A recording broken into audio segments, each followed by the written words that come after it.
Halloween. As a fan of spooky stuff and free candy, it always ranks high as one of my favorite holidays, even though I rarely dress up for it.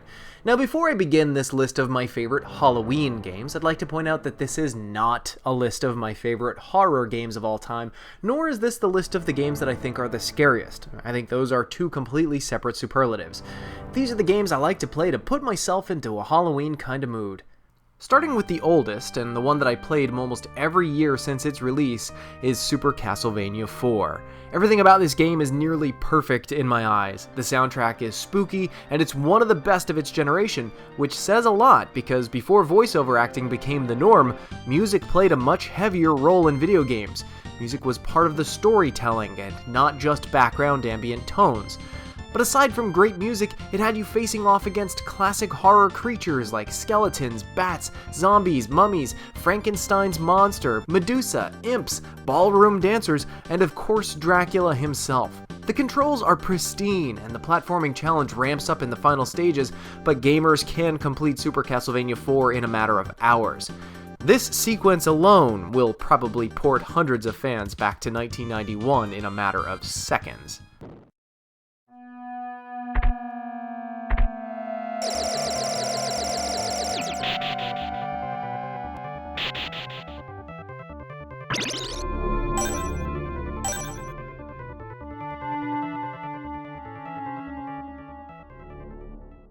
Moving on to my most controversial entry in this list is a guilty pleasure game, State of Decay. State of Decay has a lot of problems. It gets repetitive, graphically it hasn't aged well, but to me this is one of the better zombie survival games, especially since it's a single-player experience.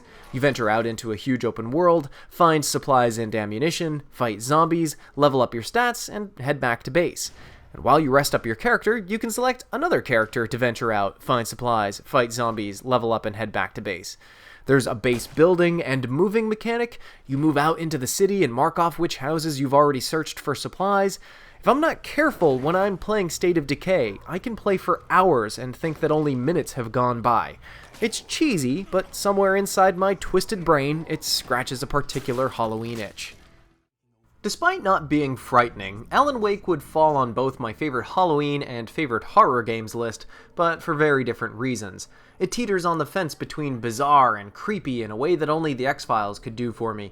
It also happens to be a pretty original third-person action game to boot. Gamers play as famous horror writer Alan Wake as he tries to rest up and start writing his next book while on vacation with his wife in the fictional woodsy town of Bright Falls.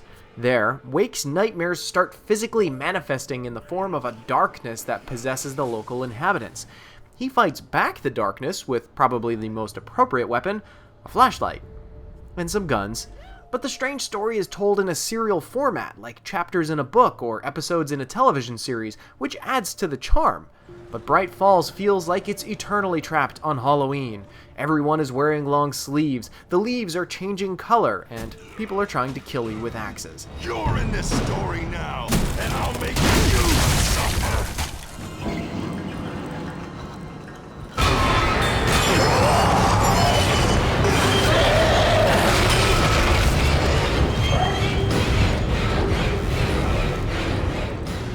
Dead Space was the perfect video game mix of 4 horror experiences: Night of the Living Dead, Alien, Resident Evil 4, and Event Horizon.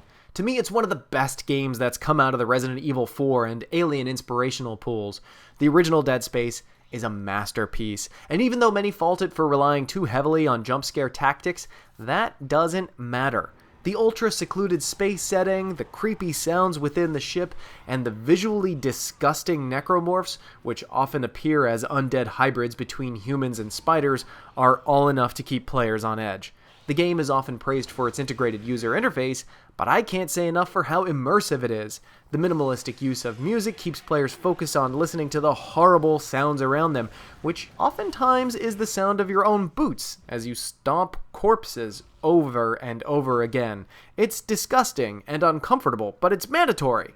Many consider Dead Space 2 to be the best in the series, but I think the original got everything right, and I love playing it every year around this time. It is by far the chunkiest sounding game in this list. My final entry is another controversial one because it's not a horror game at all. It's an RPG. The Witcher 1 always puts me in a Halloween mood. It's dark, it feels like it's eternally autumn, the citizens are visibly sick and cold. Most of the time in the game, I feel like I'm wet from wandering through swamps, and the music feels folkeishly supernatural. But the real reason The Witcher puts me in a Halloween mood is because of the monsters themselves. The extensive bestiary covers a ton of classic monsters from various mythologies like vampires, ghouls, ghosts, striga, barghests, wraiths, wyverns, basilisks, and more. And you hunt them professionally in their own creepy lairs like crypts and rundown areas that humanity has abandoned. And you sort of happen to be a monster yourself. Geralt is essentially a mutant male version of Buffy the Vampire Slayer, but drunk, and serious, and Polish. And if that doesn't make you want to whip up some pierogies, toss back a few shots, and throw candy at the trick-or-treaters who won't stop ringing the doorbell, then I don't know what's wrong with you. That's it for my list of games that put me in a Halloween mood. I'm aware it's an odd collection.